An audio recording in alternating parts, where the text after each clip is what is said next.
नमस्कार, शपथ समाचार में आपका स्वागत है। पेश है आज की प्रमुख खबरें। समाजवादी पार्टी के राष्ट्रीय अध्यक्ष एवं उत्तर प्रदेश के पूर्व मुख्यमंत्री अखिलेश यादव ने आज बीजेपी पर तीखा राजनीतिक हमला बोला। लखनऊ में आयोजित प्रेस वार्ता के दौरान अखिलेश यादव ने आरोप लगाया कि जनता ने जिस संविधान की रक्षा अपने वोट से की थी, उसे अब सत्ता पक्ष कमजोर करने की कोशिश कर रहा है। उन्होंने कहा कि लोकतंत्र और संविधान की मूल भावना को बचाना आज सबसे बड़ी जिम्मेदारी है। अखिलेश यादव ने कहा कि समाजवादी पार्टी सामाजिक न्याय, पीडीए यानी पिछड़ा, दलित और अल्पसंख्यक वर्ग की भागीदारी तथा संवैधानिक अधिकारों की लड़ाई को लगातार आगे बढ़ाती रहेगी। उन्होंने आरोप लगाया कि सरकार जनता के असली मुद्दों महंगाई, बेरोजगारी, किसानों की समस्याओं और कानून व्यवस्था से ध्यान हटाने का प्रयास कर रही है। सपा प्रमुख ने कहा कि लोकतंत्र में जनता सबसे बड़ी ताकत होती है और आने वाले समय में जनता ही सरकार के कामकाज का जवाब देगी। उन्होंने पार्टी कार्यकर्ताओं से बूथ स्तर तक संगठन को मजबूत करने और लोगों के बीच जाकर सरकार की नीतियों को लेकर संवाद बढ़ाने का आह्वान किया। अपने जन्मदिन के अवसर पर देश भर से मिली शुभकामनाओं के लिए भी अखिलेश यादव ने सभी समर्थकों, कार्यकर्ताओं और शुभचिंतकों का आभार व्यक्त किया। इस दौरान विभिन्न स्थानों पर रक्तदान शिविर, पौधरोपण और सेवा कार्यक्रम भी आयोजित किए गए। फिलहाल अखिलेश यादव के इस बयान के बाद उत्तर प्रदेश की राजनीति में सियासी बयानबाजी और तेज होने के आसार हैं।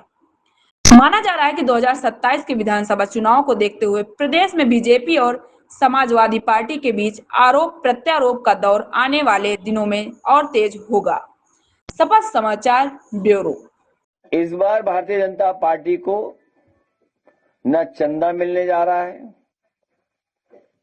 न भारतीय जनता पार्टी को दान मिलने जा रहा है, न चढ़ावा मिलने जा रहा है और न वोट मिलने जा रहा है। मैं बधाई देना चाहता हूं सिख समाज को, जिनका इतिहास बहुत शानदार है, बहादुरी का इतिहास है, त्याग का इतिहास है और अपनी जान निछावर करने के लिए वो हमेशा तैयार रहे हैं और एक लंबा इतिहास है इनका। आज हमारे साथ जुड़े हैं, मैं इनका धन्यवाद देता हूं, आभार प्रकट करता हूं।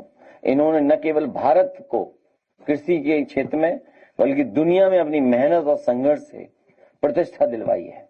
जहां सिख समाज गया दुनिया के किसी कोने में पहुंचा होगा, उससे भारत की प्रतिष्ठा बढ़ी है। देश के प्रधानमंत्री जी जब बुंदेलखंड का उद्घाटन करके गए थे, दूसरे दिन ही वो बुंदेलखंड एक्सप्रेस ढह गया था और गंगा एक्सप्रेस वे में भी आपने देखा होगा कई जगह कमियां बहुत बड़े पैमाने पे दिखाई दे रही हैं। और ये जो दो प्रदेशों को और महत्वपूर्ण एक्सप्रेस वे जो बना है दिल्ली से देहरादून, उसमें दिखने को आया कई गड्ढे हो गए, सुरक्षित नहीं है एक्सप्रेस वे। तो कहीं ना कहीं बीजेपी के लोग क्वालिटी से कंप्रोमाइज करते हैं। इनके हर पॉलिसी, हर कार्यक्रम भ्रष्टाचार और जेब भरने के लिए होता है। और जो ये संकट आ रहा है हम लोगों के ऊपर खाद का और डीएपी का और इस सब का, इसकी जिम्मेदार तो सरकार ही है।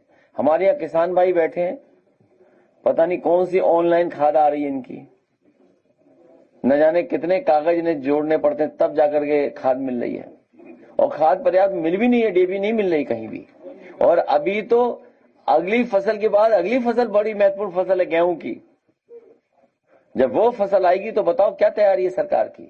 आलू की फसल आने वाले समय में, तो तैयारी आज क्या है? ये पूरा साइंटिफिक डिसीजन है एग्रीकल्चर का। हर चीज का डेट तय है, महीने तय है। फसल आगे पीछे होगी तो नुकसान होगा।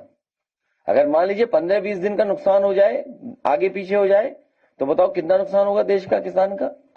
आप देख रहे हैं शपथ समाचार।